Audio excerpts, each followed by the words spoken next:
Hello, everyone. My name is Lionel Sandner from Pembroke Publishers, and welcome to our session tonight with Dr. David Costello. Before we get started, I would just like you to know that Pembroke Publishers' head office is situated upon traditional territories of the Wendat, the Anishinaabe Nation, the Haudenosaunee Confederacy, the Mississaugas of Scugog, Hiawatha First Nation, Alderville First Nation, and the Métis Nation. The treaty covering this area of land in Toronto, Ontario, is collectively known as the Williams Treaties of 1923. I would also like to acknowledge and thank the Wasanic people on whose traditional territory I live, work, and learn. The Wasanic people have lived and worked on this land since time immemorial. And I wish to recognize the significant contributions of Indigenous peoples across this land. We seek a new relationship with First Nations, Métis, and Inuit peoples, one based in honor and deep respect. And now it's my pleasure to introduce our speaker for this evening. If you read our bio that's on the landing page before you come into this particular webinar, you would know that Dr. David Costello is an author and professional learning facilitator who focuses on mathematics instruction and learning. He's located in the wonderful island of PEI, or Prince Edward Island, and he has supported many teachers in many roles, including being a numeracy interventionist, numeracy coach, numeracy leader, curriculum consultant, and maybe even tucked in there somewhere that dreaded administrator role that folks seem to find themselves in from time to time. What isn't said on that bio, and what I sort of feel is one of the silver linings of COVID, is I've had the honor over the last year of doing, I don't know how many, 10 webinars maybe. We're and like buds. And close. Something like that, and one with his wife as well. And I've had a chance to get to know David over COVID, so it really has been one of the highlights for me. And I know that in when I think of what David brings around math is if you sort of think of, when you hear him present, it's either I had a teacher like that, or I wish I had a teacher like that. I would have been so much better in math. The passion and the ideas and the practicality that he brings to every one of his webinars leaves me, and I know folks in the webinar, excited about math, wishing we were a math nerd as much as him, and working towards that. So David, it's great to have you here for the next hour or so to talk about mathematical modeling in real life situations. And I'll pass it over to you. Okay, thank you, Lionel. Thank you, everyone. Thrilled to be here today. Don't know about you, but when I look at the calendar, I'm like, oh, I'm so glad today's the day. But then I look at the calendar and think, sweet mother of pearl, it's only Tuesday. So we're going to have a great time chatting math.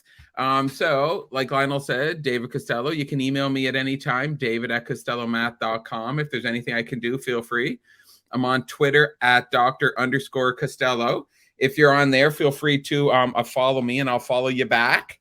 Kind of sounds like stalking, but it's not stalking. And my website, costellomath.com. So what we have, just a little bit about who I am. Like Lionel said, I've had many roles. And you can see where I live on the East Coast, Prince Edward Island, smallest province in Canada. Just if you can put in the chat box quickly, just a yes or a no. If you've ever been in PEI, put a yes, or if you've not yet been here, put a not yet. And what we're talking tonight about is mathematizing student thinking. And where this really comes from is I've seen the math that I'm working with in school, and that teachers and students are examining and exploring.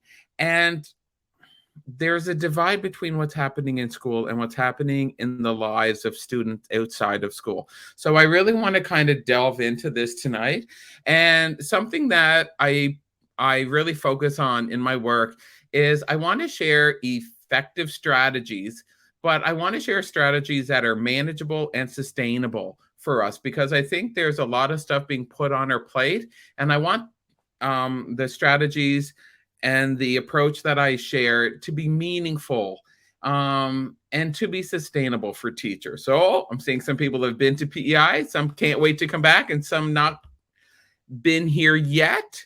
So what do we want? Well, we want our students to be able to see the beauty of math. and to apply it to their experiences. And when I said that to my children, I've got a child in grade 2 and grade 1, they said, the beauty of math. I said, trust me, there's beauty in math. And I want students to be creative, flexible, independent, critical thinkers who can communicate their thoughts. But I want them to be able to communicate it both when they understand and when they're engaged in struggle. And I want students to be problem solvers. So in short, we want students to be confident and capable learners. That's what we want. And I want to ask you if these look familiar. So 3 problems. There are 14 buckets of tomatoes at the farmer's market. In each bucket, there are 12 tomatoes. How many tomatoes are there in total? A farmer has a garden that is 8 meters long and 3 meters wide. What is the perimeter of the garden? And the local hockey team was in a tournament. The goalie stopped 48 shots in the first game, 24 shots in the second game, and 32 shots in the third game. How many shots does a goalie save during the 3 games?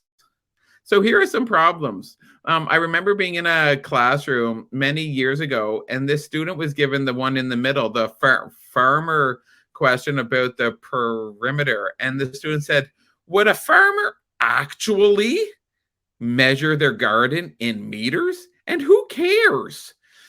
Or about the farmer's market with the bucket of tomatoes. A, do we really need that many tomatoes? I don't like tomatoes, so I would say no. And B, how is that relevant? And for the hockey one, I've had students said, yeah, but the important question is, did they win the 3 games? And I want you to think about that briefly. Have you ever been given problems in math class and thought, I don't care. I don't care about this. I don't care how many pumpkins were in the field. It doesn't matter. Or have you ever had students saying, why are we doing this? Because this is what I've seen in classrooms. And I want you just to put a yes or a no if you've seen any of these in your classroom. Do you have students who are passive learners? Students who are relying on the teacher to tell them what the solution is or what the strategy is. They're relying on the teacher to tell them the next steps. And it's that student dependence that we have a lot in classes, and I'll say from K to 12, in that the students are relying on the teacher to tell them when they're correct or not. And going through the routine, I've seen and I've observed students who are going through the routine who can apply the concepts and can apply a process, but they're not making meaning with it. And then they're unable to judge the reasonableness of their answer or of their response because they're only going through that routine and they're not able to apply a meaning-making lens. And students asking why are we doing this? Who cares about this? Or when am I ever going to use this? And I know the answer that I was told going through school when we said, when are we ever going to need to know this? And the teacher would say, on the test next Thursday. That's when we need to know this. That's when. So we need to go beyond that. We need to go beyond students doing math for the sake of doing math. And I want just to put a Y or an N. Do you see those in the classroom? Do you see those in your students? Do you see them being passive and being dependent, waiting on the teacher or waiting on somebody to tell them what the next steps are? Do we see them going through a routine but not able to make meaning with it, so they're not able to judge the reasonableness of their answer? And students asking, why are we doing this? Why does this matter? Who cares about this? This is what we're seeing in math class, and this is where the realization has been coming up, in that we're seeing many students who are seeing a disconnect between math in school and the real world.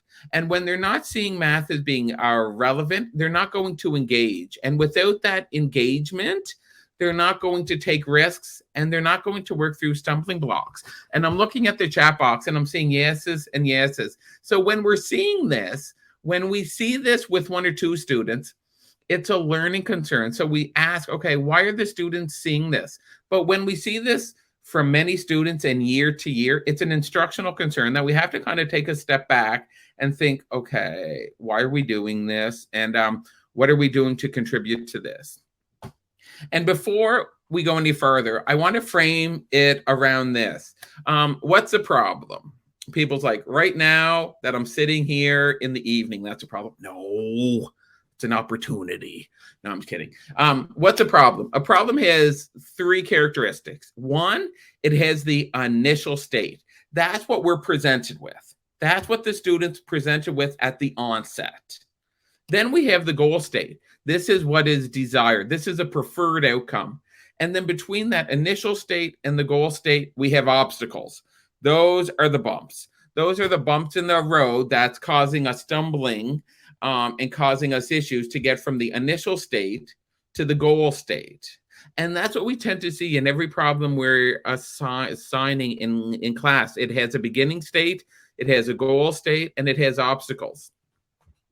And what we tend to see, and what I've tend to observe, either in classrooms where I'm teaching or where I'm being in working with a teacher, or through my conversations with students and with teachers, we tend to see there are generally four types of problems that we're mostly seeing in the class: procedural, words as labels, open-ended, and rich tasks. So let's kind of briefly go through these.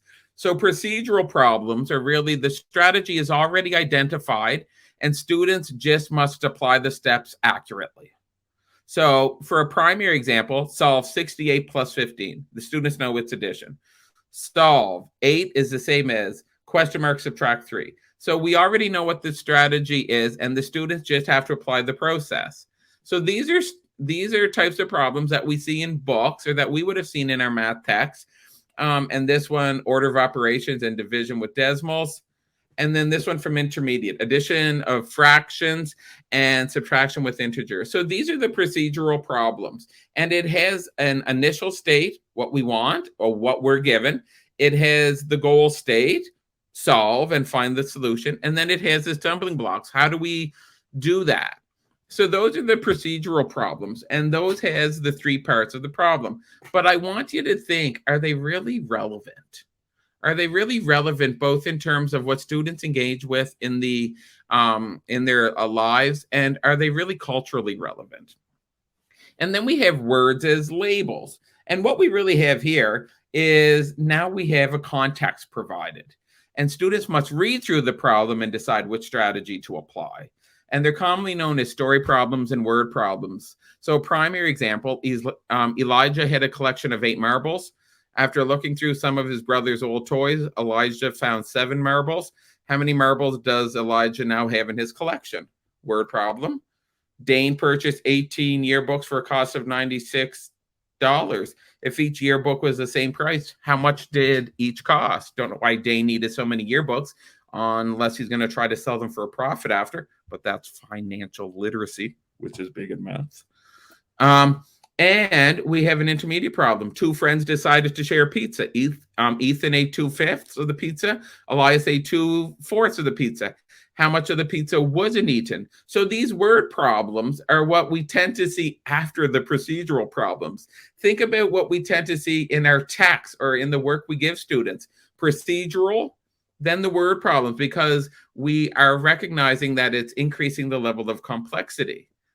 But then we have open-ended problems, open-ended questions, which are getting a lot of traction in terms of mathematics today. And what these are questions that provide students an opportunity for a greater degree of choice in the strategy, both in which strategy to use and how to use it. So which number can you represent using 8 base 10 blocks? Great opportunity for differentiation. Which of the following fractions do not belong? Students will tell which one doesn't belong and the why, or which ones do belong and why not another one. Or the product of 2 fractions is between 1/2 and 3/4. What could the 2 fractions be? So these open-ended problems give the students a greater opportunity to enter the problem. And there's multiple points of entry and there's multiple points of exit. And then we have rich tasks. We're seeing a lot more rich tasks happening in class. And what rich tasks are, it provides students with an opportunity to make meaning within a context that's familiar to their lived experiences. So when considering a familiar context, students can recall experiences or situations they've had in and out of school. And rich tasks are meant to be opportunities for engagement and interest. So 2 students were using cubolinks to make a pattern. One student was making repeating pattern while the other was making an increasing pattern. When working on their individual patterns, the students realized that they use the same color cuboling for the 10th item. Is there a way that they will use the same color again for the 12th item? So this is purposeful, and these are providing a context that is relevant to them. And a rich task, another one for elementary, the school soccer team decided to purchase team hoodies. These hoodies were $22 each, or 4 for $80. If there were 22 players on the team, how much money would each hoodie how much money would the hoodies cost? So once again, relevant to an experience they may have had. And intermediate example, at the onset of the school fundraiser, the balance of the account was greater than $100. There were times over the 8 transactions which the balance went up and down. What could each transaction have been, and what's the current balance?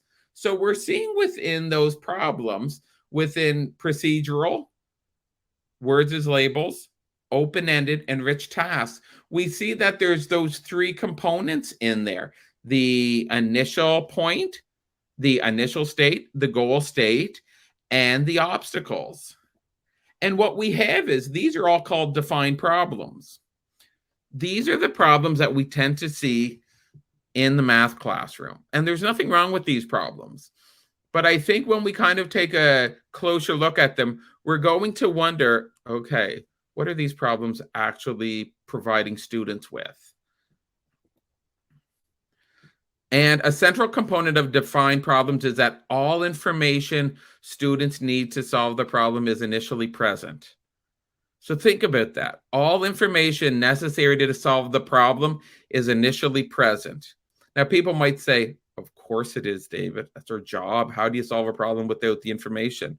But think about what we encounter in our lives outside of school. Think about some of the things we encounter today. How many times in the real world do we have all of the information just passed to us? There is either a unique solution to the problem or a limited range of possible solutions. So you're either right or wrong, and there's a limited choice in that. And what that does is that may hinder students' opportunity to take risks in classrooms, because they're either going to be right or wrong, and they might not feel comfortable with that. And what I want you to think about is, how do we approach these problems? Now, I talked a bit before in some other webinars I've done with Pembroke about Polya's problem-solving approach. So this is Polya's 4 stages of problem solving, which is used in many math classrooms and many jurisdictions, both across Canada and in the United States. And there's the 4 stages: understanding the problem, crafting a plan, carrying out the plan, and review. So those are the 4 stages that we go through when we solve problems. And let's look at this. So we'll see what it looks like in terms of a problem. Winnie had 3 fish in the fish tank. Winnie's family bought her more fish for her birthday. Now there are 9 fish in Winnie's fish tank. How many fish did Winnie's family buy her? So we see understanding the problem. Winnie had 3 fish. Family bought more. Now she has 9. Okay. Took all that from the problem. Crafting a plan. The student decided, I'm going to draw a picture. Gold. Carrying out the plan. The student has drawn that picture. And reviewing. Winnie's family gave her 6 fish. So students can go through those 4 stages and solve the problem. Here's an example of one from elementary. Joseph's class set a goal to raise enough money to purchase 20 soccer balls for the school. Joseph's class had 28 students. Each student raised $50. How much money did Joseph's class raise for the fundraiser? So this graphic organizer looks a little bit different, but it's still similar. In your words, the student paraphrased the problem. Joseph's class set a fundraising goal. How much will the class raise? So understanding the problem, wants 20 soccer balls, 28 students raise $50 each. Crafting a plan, find relevant info, okay?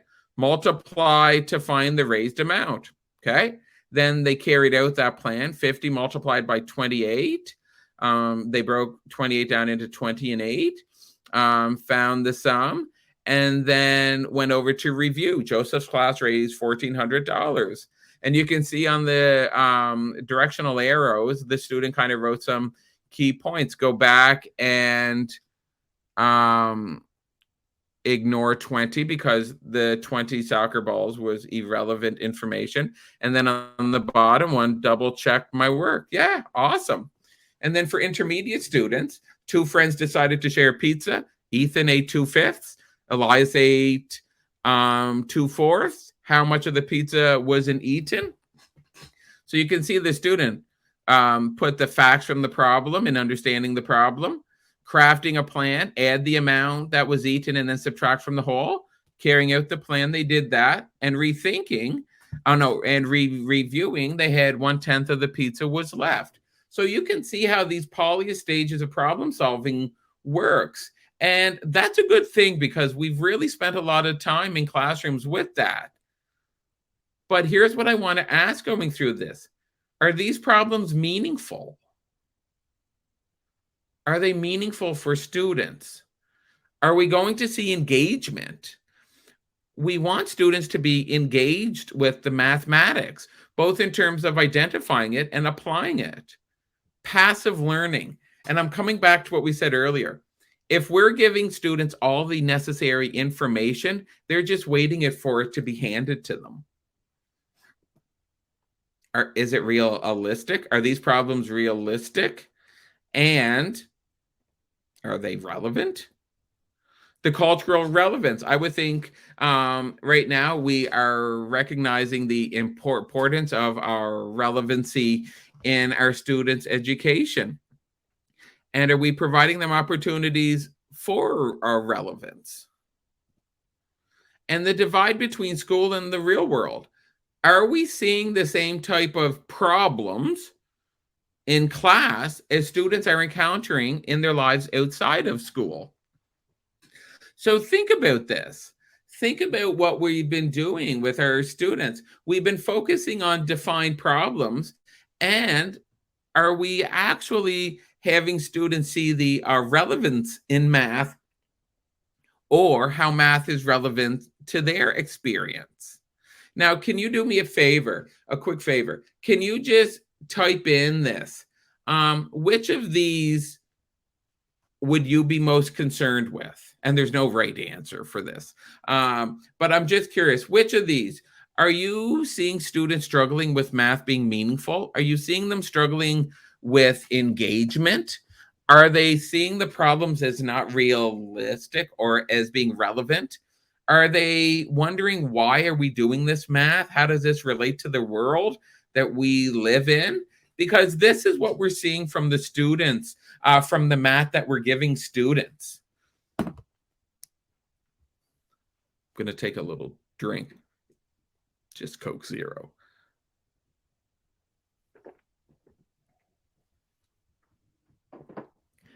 Because I want us to really think about this. I want us to really think about the problems we're assigning in class. And think of what our implicit messages are to students. So I'm seeing in here, teachers are concerned with passive learning, learned helplessness, cultural relevance, and passive learning teacher dependence. And here is my question for you. If we see this from year to year, then when are we going to take the time to kind of pause and think, what can we do differently? Passive learning, not interested in anything unless the tablet's involved. Exactly. So here is what I want to suggest the barrier is. One of the biggest barriers students face is connecting what happens in the classroom to the real world. So think about that. One of the biggest barriers students face is connecting what happens in the classroom to the real world. And we play a role in that as teachers. And are the questions the problem? The problems we assign our students play a role in supporting them as either passive learners or as independent problem solvers. I'm going to read that again. The problems we assign play a role in either supporting students as passive learners or as independent problem solvers. So we play a role in this. It's not enough that they merely perform calculations in math. It's imperative that they're provided real-life problems so they can apply a meaning-making perspective to their problem solving. If they can't make a connection with the problem, they may have difficulty in applying a meaning-making perspective. What do we need to do? Okay. By changing the tasks or questions we provide students, we can put more responsibility on the students. Students move from doing math to thinking mathematically. Doing math isn't enough. We did math going through school. I can tell you 5 and 4 more is 9. That's doing math. But we want students to be able to think mathematically. And by mathematizing, this is what we want. Student thinking is mathematized as they become confident and capable math learners. So they're not reliant on the teacher and they're not passive. And by mathematize, I mean student thinking is infused with mathematics, both in how they understand the problem and in how they approach the solution. So mathematizing, I love that word.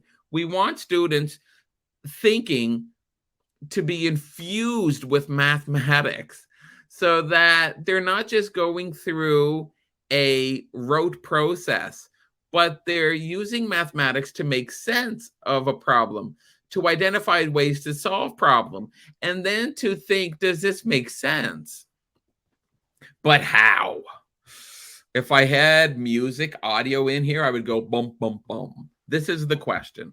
This is what we want. We want our students to be confident and capable math learners. But how are we going to do this? That'd be a really, really poor webinar if we just ended there and said, okay, that's it. But we're not going to. I'm going to suggest a way to do this, to approach this. And what I suggest is ill-defined problems. Now, I know people's thinking, ill-defined problems.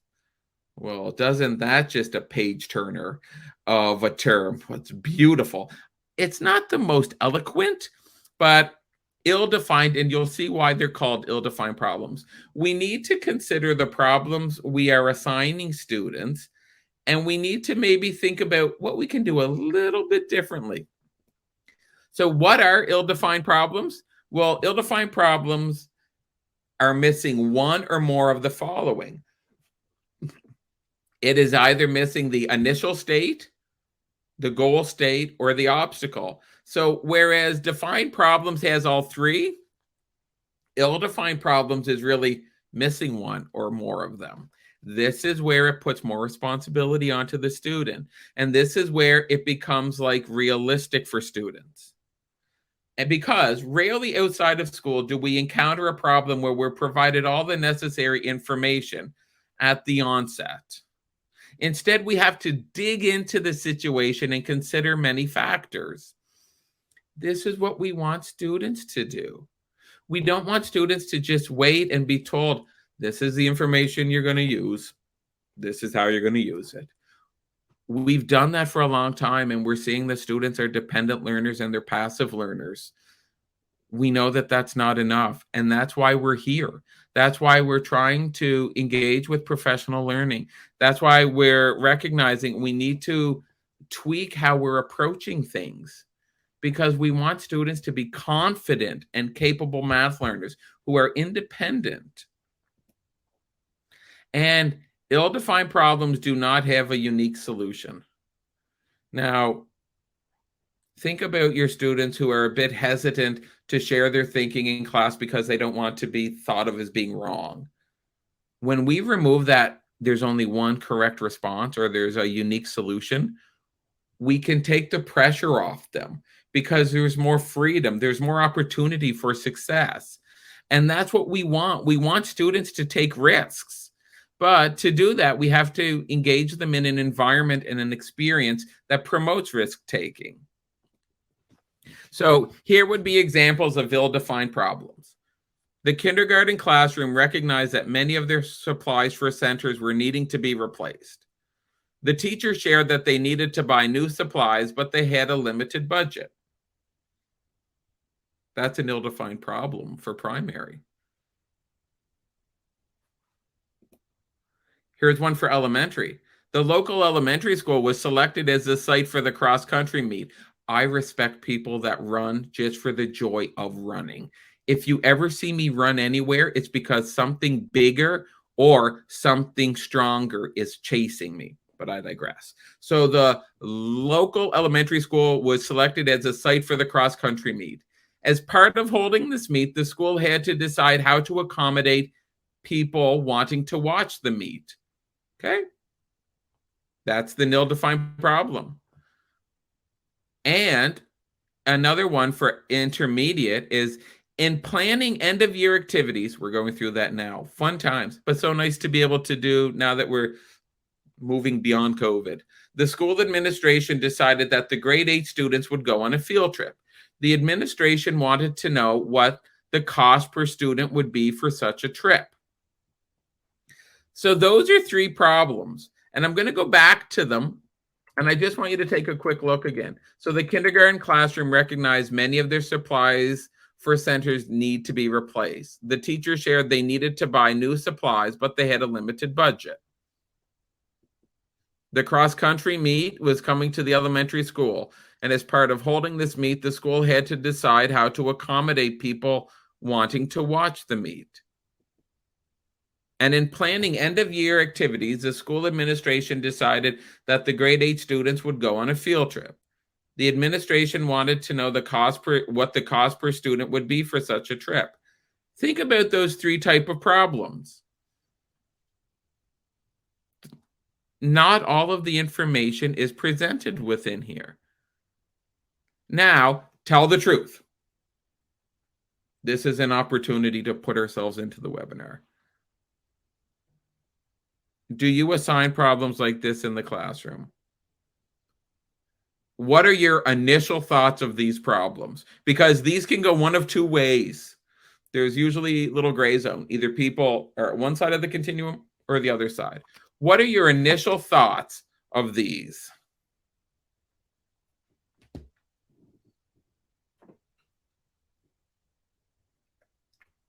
I'm seeing Alexis Francis is no.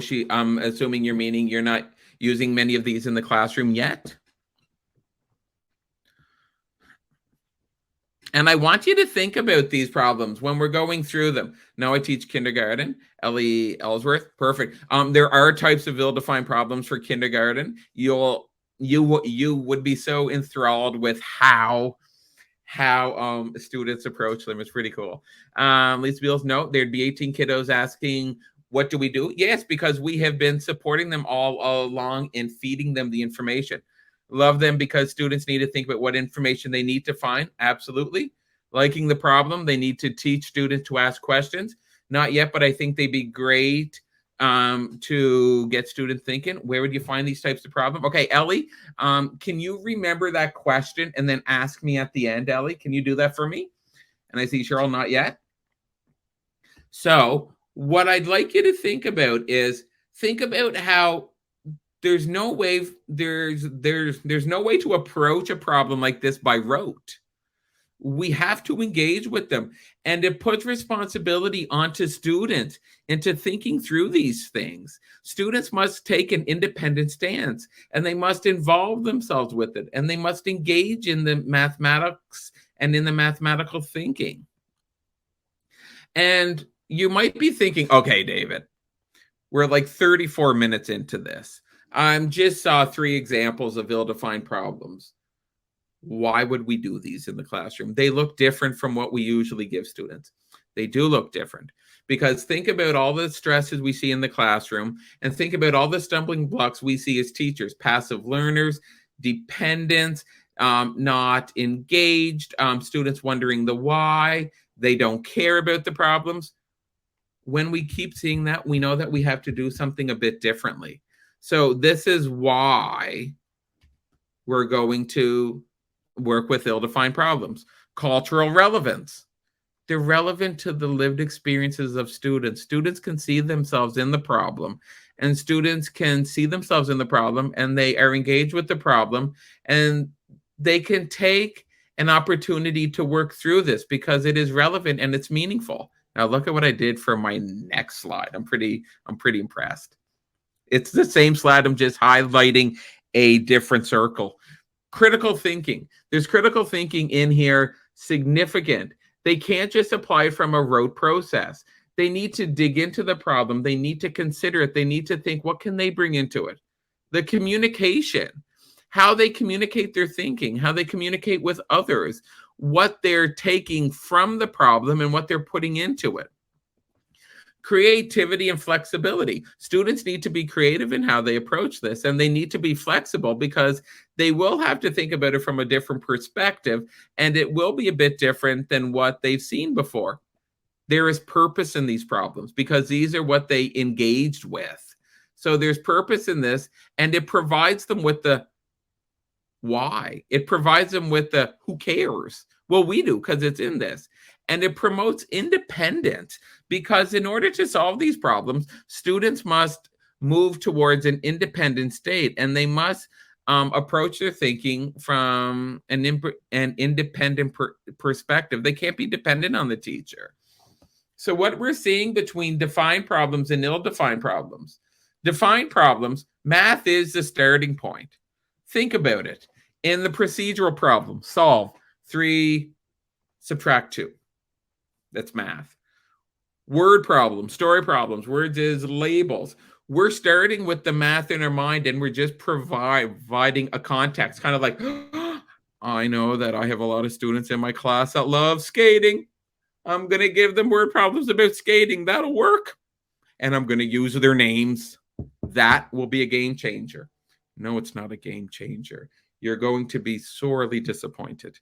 Whereas in ill-defined problems, the starting point is the context. It's in our experiences. It provides the engagement. It provides the cultural relevance. And in defined problems, during the entire process, students are thinking from a mathematical perspective. Students are approaching solving the problem purely from mathematics.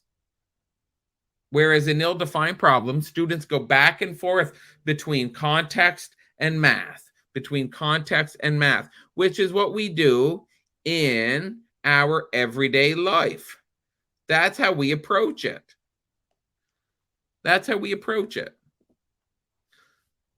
Defined problems, students are provided the necessary information to solve the problem. Everything's handed to them. Might be in a table, might be in a picture, might be in the text itself, but everything's there. Whereas in ill-defined problems, students must make assumptions and craft restrictions when working through the problem. Students have to take ownership of their thinking, and they have to be independent. And in defined problems, problems have a structure. Whereas in ill-defined problems, problems are messy and are meant to be representative of the lived experiences of students. And I'm going to kind of come back to our first bullets here. For defined problems, math is the starting point. Even in our open-ended questions, represent a number using 8 base 10 blocks. It's math. It's all math.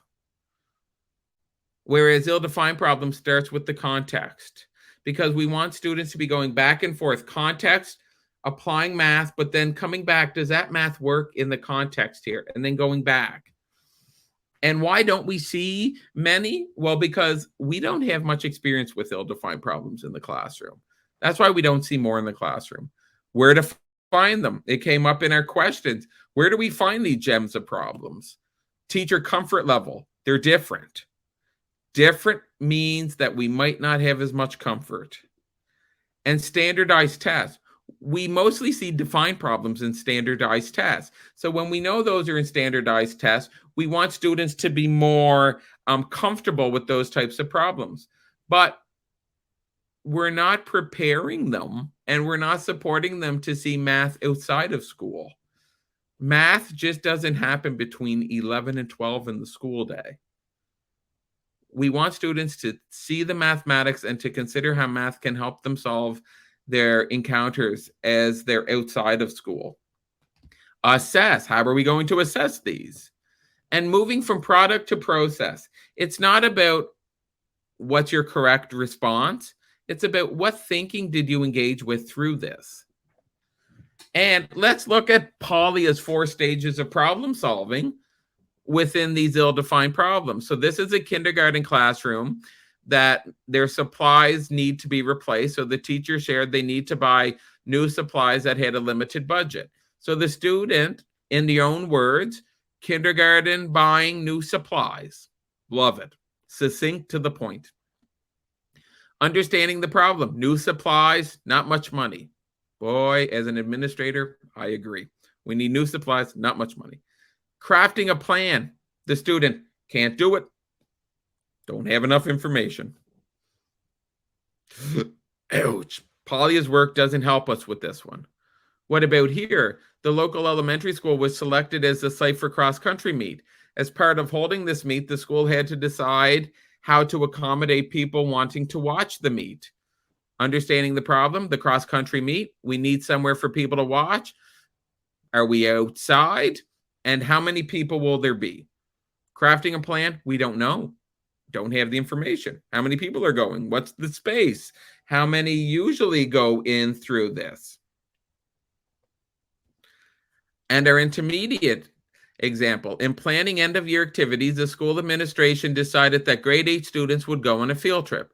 Administration wanted to know what cost per student would be. So in your own words, need to know how much it costs for each student to go on the trip. Understanding the problem, we know the grade 8s are going. How many? Not a sweet clue. Where are they going? No idea.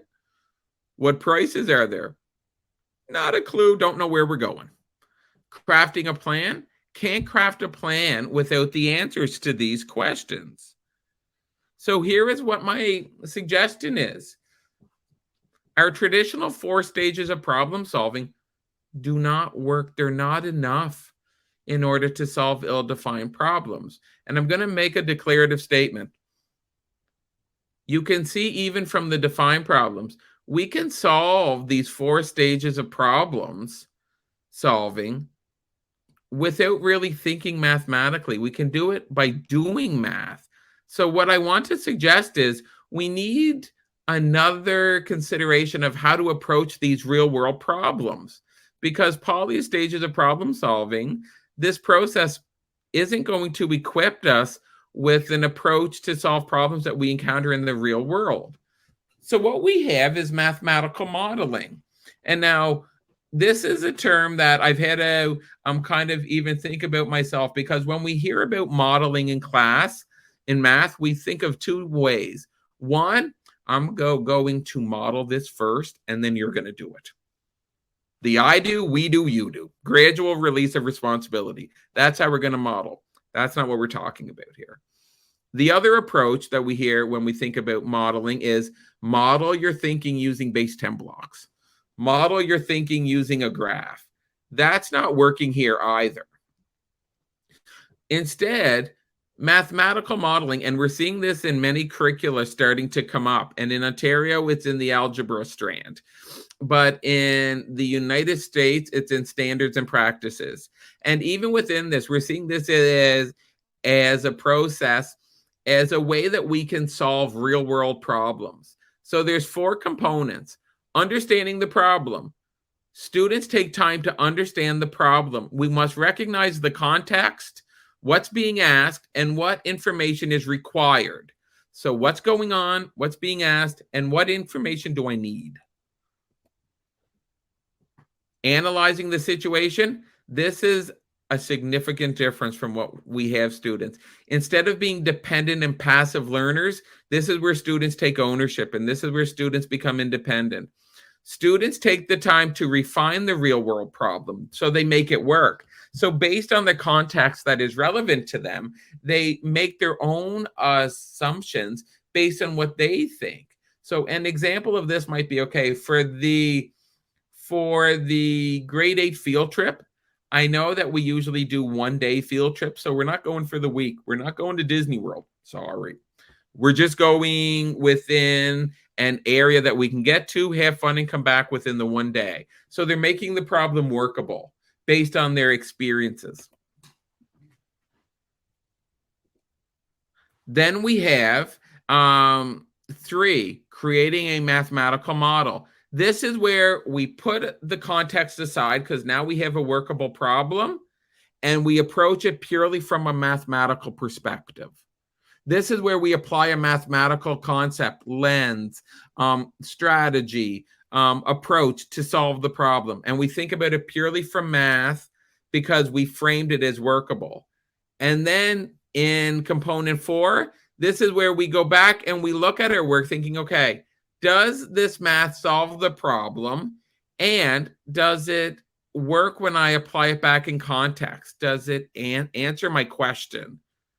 So you can see through this. Component 1, 2, and 4 is all about within the context of the real world problem. It's in the context. It provides the why do we care bit. Whereas component 3 is all about the math.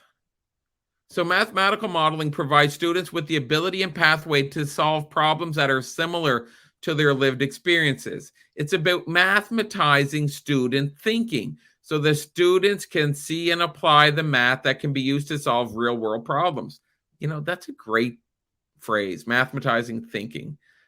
Oh, that's why we picked Mathematizing Student Thinking. It's a book. And mathematics is not the starting point. So some people think, well, sweet mother of pearl, shouldn't it be the starting point? No, not necessarily all the time. Instead, students are presented with a problem that's based in the real world. So the real world isn't just a context. It's not just about, you know what, I'm doing perimeter, so I'm going to get students talking about a garden. That should work. That's going to hook them. No, it's not. We can't just have the real world as a context. It needs to drive the work. And the reality within the problem is that the starting point is the real world, and it's the crux of the problem. Within this approach, both the real world and the math are taken with significance. It gives it the relevance. So what we have now, we have cultural relevance. This is meaningful. This is providing the why, the who cares. It's meaningfulness. We have engagement. Students are wanting to solve these problems because they care about them, because they can make sense of their lives outside of school. And they're active, independent learners. And what we have from this is we have purpose. And we have removed the barrier between school and the real world the students are in. It's not math only between 11 and 12 in class, and then we can't apply it when we go outside. It's not like that. It's about math, and they're seeing math. So let's look at this. The kindergarten classroom that needs supplies for their centers on a limited budget. Look at what students have to think about just to approach this problem. I know the problem's about buying supplies. The supplies that kindergarten class has needs replacing. There's a limited budget. What questions need to be answered? Well, what supplies are going to be bought? What information does the student need? Well, what's the budget? What supplies will be bought? And how much are the supplies?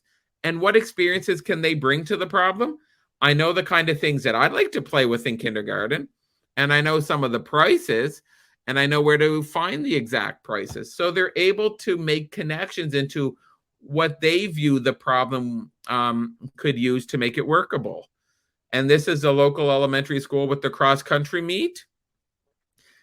The school had to decide how to accommodate people watching. So what do I know? Well, the school's holding a cross-country meet, and how many people can watch? What questions need to be answered? What's the plan to place people that watch the meet? And what information is needed? How many people will want to watch? What's the size of the area that can hold people? How many people can fit into the area? And how many people usually run at these?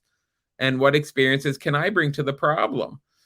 I have been to a game before, and usually each athlete can only have 3 to 4 people come and watch. And when sports happens outside, more people can come because there's more space for them. Ill-defined problem. Here's the grade 8 field trip at the end of the year. So the administration wants to know what the cost per student for such a trip. Students, what do I know? Well, the grade 8s are going on a trip. The school needs to figure out the cost per student. What questions need to be answered? What's the cost? And what information is needed? Well, where's the field trip? What are the factors included in the cost? Travel, accommodations, food, and chaperones. Are students paying for any of the field trip? And what experiences can the students bring to this problem? When I've been on field trips, I usually pay for my own food. Chaperones usually pay for their own food. Most field trips are usually one day, so a hotel isn't needed. And students usually pay for a small amount of the trip. So you can see how students have to take an active stance within this. They can't rely on the teacher to give them all the information. So let's consider this. This is another ill-defined problem, and is very relevant into some of the communities we're in. The population of your community is growing. There are already limited housing options available to current residents. What can the community do? Well, let's see. In the first component, understand the problem, the teacher would want to anticipate how the students will answer these 4 questions. How will the students answer? What do I know? What questions need to be answered? What information is needed? And what experiences can I bring to the problem? So the teacher would want to anticipate that to help facilitate them in moving through. So the teacher is not going to direct students, and the teacher is not going to feed students in information, but the teacher is going to help facilitate this. And in analyzing the situation, we want teachers to anticipate, what assumptions can I make regarding this situation? And how can I make the situation workable? What changes are there going to be? And what stays the same? These are the questions that we as teachers would want to anticipate how students will answer. And create the math model. This is where we don't think about it in terms of the context. We think about it in terms of the mathematics. So we want teachers to be thinking about what math language and concepts can the students apply to the structured problem? What representation and support can the students apply to build a mathematical model? What pictures, diagrams, or graphs might help people understand your information model and results, so the communication? And how can you organize your data to share with an individual who is unfamiliar with your project?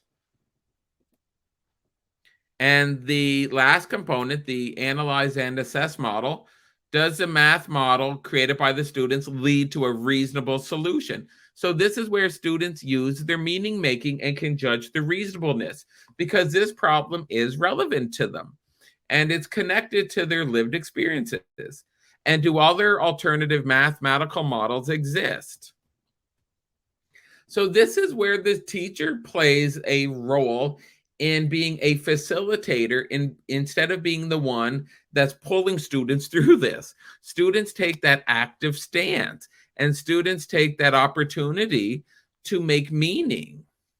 So I want to ask you a question, and I'm going to go back. Can you put a yes or no? Does your school or board currently have an issue with the amount of substitute teachers? Can you put yes or no? Does your school or school board currently have an issue with the amount of substitute teachers available?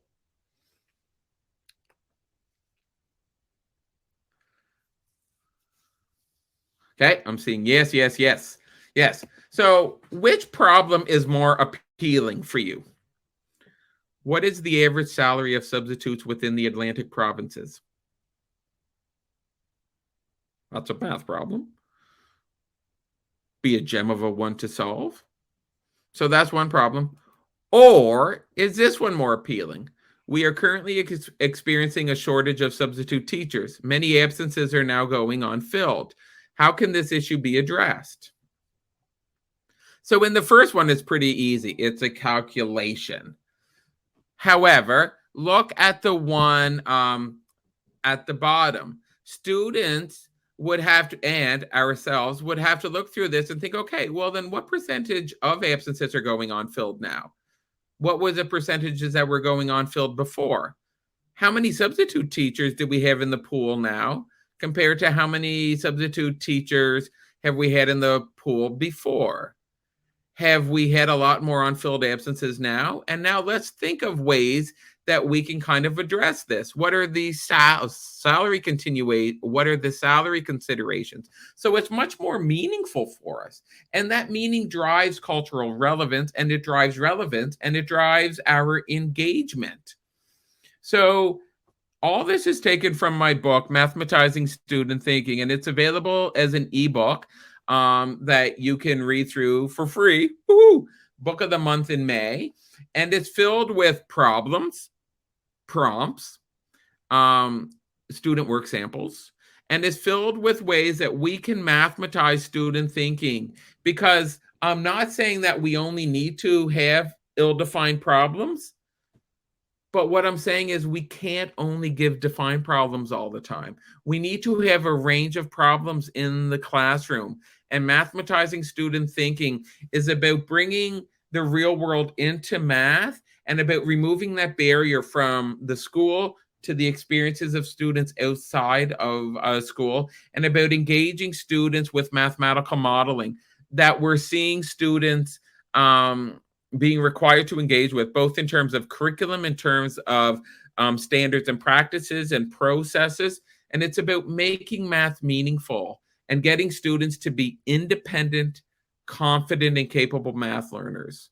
So here's my website you can go to. You can sign up so that you can be provided with emails and tips when I post new things. I have instructional videos. I have problems of the week for K through 9, and I have problem solving. I have blogs, and I have classroom connections. And here is my contact information. You can email me at david@costellomath.com. Feel free if there's anything I can do for you, your school, or your board. I'm on Twitter at Dr._Costello. You can find me on Facebook, Costello Math. And once again, there's my website. I'm going to stop talking now. Take a breath.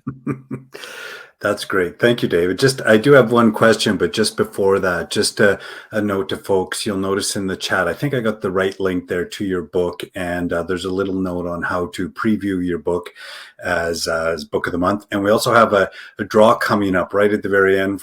Everyone stayed, so please stay just for a couple more minutes, and we're going to draw a name for someone to be able to get a free ebook of their choice. Hopefully yours, David, after our session today. And that's exciting. Very exciting, yeah. So, but I know just there was a lot of sort of agreement on a lot of things you were talking about, and there were questions around those ill-defined problems. And so I was doing the same thing. I'm like, okay, well, where do I get the problems? How do they work? But then when you went to that look at this section, and you kind of went through the 4 parts of the model, but then you had the teacher moves with the questions. Are those like anchor charts in the classroom, or do you see those as kind of just for teachers only? They really can be both. I know what I've done in the classroom before. Sometimes I would just have those questions on a clipboard for me when I'm going talking to students and kind of chatting with them. And then other times, what I've done with a group is when they know those questions, I'll say, these are the questions that I'm going to ask. Yeah. If you hit a stumbling block, you can use these to support you going forward too. And in terms of where do you get these problems, you can reach out, email me, or connect with me on Twitter. I can support you with these. The book has quite a few problems that you can immediately take to the classroom, but otherwise reach out. And what I'm going to suggest is don't go tomorrow thinking I am going to do ill-defined all day, every day for the next 15 years. No, start small and just be mindful that the students will find these a bit trickier at first because they're not used to them. And to give yourself more time to spend with them, because it's not going to be this one problem that in 60 seconds it's done. They're going to need more time to work through that and the discourse. Yeah, that was actually my other question, because it's like the skills to build that up, they're all novice learners. So that's going to take time. And there is, I guess, a bit of a gradual release model there while you're learning at the same time. But I like the idea. Well, then that's it. And then I do these as a whole group too. And I'm just coming into a conversation we had, Lionel. This would have been on another webinar. I see this as really connecting very well to STEM as well, because they're really bringing in these things. And when we've heard for so many times, students don't care about concepts, students want to know the why. I think when we keep hearing that we have to kind of pause and think, what can we do to address this? Yeah. Yeah. Well put. Well put. So good. Well, just before we say thanks at the end there, we're going to try this lucky draw. It's a new feature on our webinar platform. So what I'll do is I just press a button here, folks, and I draw from the audience. And we just give it a spin, and I think it shows up on your screen. So let's try and see what happens here. Can you see that, David? I can. This is kind of like The Price is Right. There we are. Renana Assad is our lucky winner. So congratulations. Someone from Pembroke will be, I'll just take a screenshot of that so I have it. Someone from Pembroke will be contacting you tomorrow, Renana. I hope I said that right. And offering you a chance to pick a ebook of your choice from our catalog. So congratulations. And David, on behalf of everyone, and I'm just quickly looking at a few of the comments in the chat are thank you. I always learn lots. Very meaningful presentation today. So on behalf of everyone else on the chat but can't be talking, thank you very much for taking this hour with us. And we look forward to exploring the book. And I know you have a series coming up near the end of August with a few other authors. So folks, keep your eyes open for a 4-part series dealing with math as we move into the new school year. So thank you, everyone. Have a good evening. And David, I'll leave the last word to you. Perfect. Thank you, everyone, so much for this. I really enjoyed talking about it, and I really see this as being a great way to engage students, especially coming back when they might not be that engagement level that we want. And yes, Ellie, you can definitely use these for a whole group math talk. And the 4-part webinar series Lionel mentioned, it is a math hat trick. Pretty clever. Pembroke is on the ball with that. And it kind of provides the what, the how, and the what, the how, and the when to kind of do this, working through the math. And it's meant to kind of be a comprehensive support. But anyway, thank you, everyone. Reach out at any time. I am only a tweet or an email away. Great. Thanks. Have a good evening, everyone. Thanks. We'll see you next time.